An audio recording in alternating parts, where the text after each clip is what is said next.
Boundaries. Simon Ghost Riley, ex-listener. Ghost wasn't a man easily rattled. He'd seen enough war zones to grow numb to the chaos.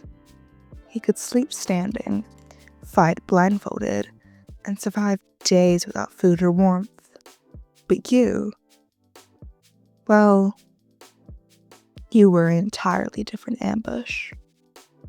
18, fresh out of basic, all wide-eyed and arrogant and bubblegum lips.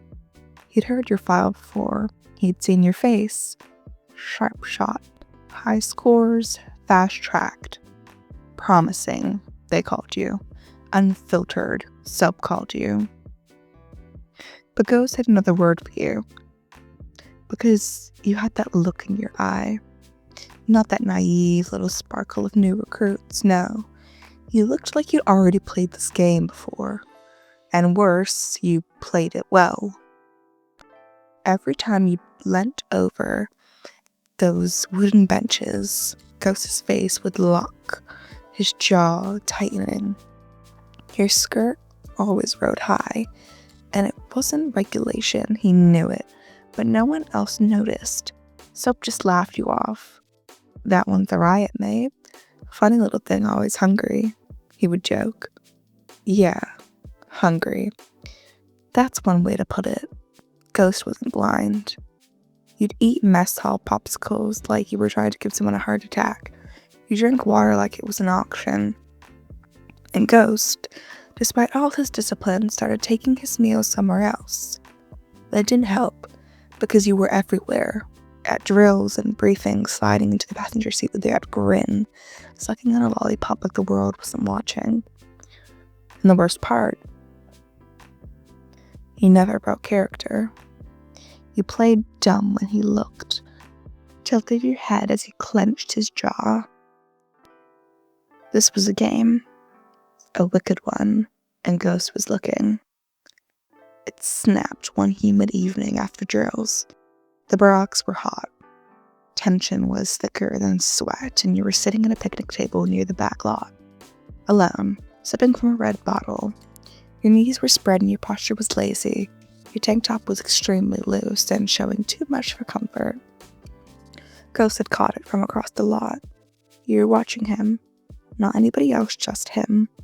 Bottle tip between your lips, and slowly, too slowly, his fist clenched and he walked straight towards you.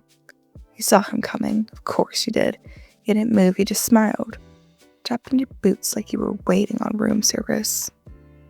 Problem, Lieutenant? You asked. Ghost didn't answer. He stepped in front of you, towering, shadows stretching over your slouched form. You raised your brows, innocent and falsely innocent. What the hell are you playing at? He growled. You raised an eyebrow. Huh? Don't do that. His tone sharpened. Don't play dumb. I've let this go on for long enough. You sat up slowly, licking the bead of juice off your lip.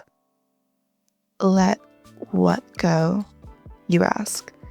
That, he snapped. The bending, the licking, the shirts, the looks. You know what you're doing. A beat passed. Your lashes fluttered. I just like dressing comfortable, sir. Oh, bullshit. Your lips twitched. You watching me that close? That did it. His hand shot out, grabbing the bottle from your hand and tossing it behind him. You gasped, half mockery and half real surprise. Are you trying to get me discharged? He asked, low and dangerous. Trying to make me snap. You tilted your head again. You think about it that much? Ghost leaned down, hands on either side of the table, caging you in. I am twice your age. He grinned. Not quite. 3-2's not ancient. He scoffed. That's not the point, and you know it. You rolled your eyes. What's the point then? You asked, voice honey thick. You afraid you'll want me back? Silence. Ghost's breath came through the mask. Heavy and tired. His eyes were narrowed, sharp but conflicted. You could practically hear the gears grinding in his skull. And finally, "You don't know what you're asking for. Try me. You don't understand what I'd do for you." You bit your lip. "Are you sure about that?" Ghost exhaled hard through his nose and he pushed back, straightened, ran a hand over his masked face like he could scrub the thoughts from his brain. "You're 18, he muttered. "I'm also a soldier. I know what I want." He scoffed again. "That's dangerous." He stood then, closing the gap, placing a palm flat on his chest. "So are you." It was electric. He froze. His body was stone, but his heart was loud. You could feel it.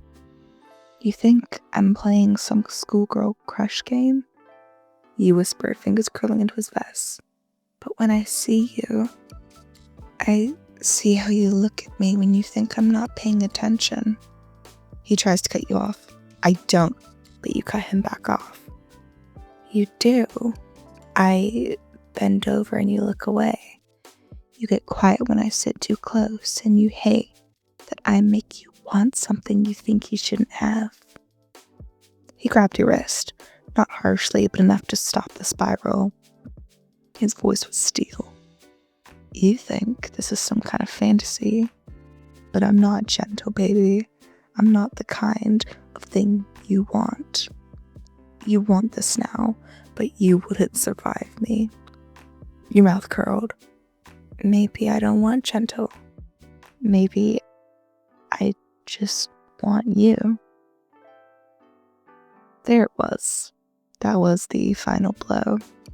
He yanked the mask up just enough to barely kiss you. And it wasn't soft. It was not tender. It was desperate, hungry, raw. Your back roughly hit the table. His body pressed right up into yours, big calloused hands gripping your thighs. You tasted like adrenaline and gunmetal and something else entirely. The heat of the months of silence and restraint and pressure and holding yourself back finally broke loose, spilling everywhere.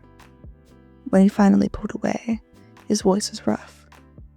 "This does not leave this place, do you hear me?"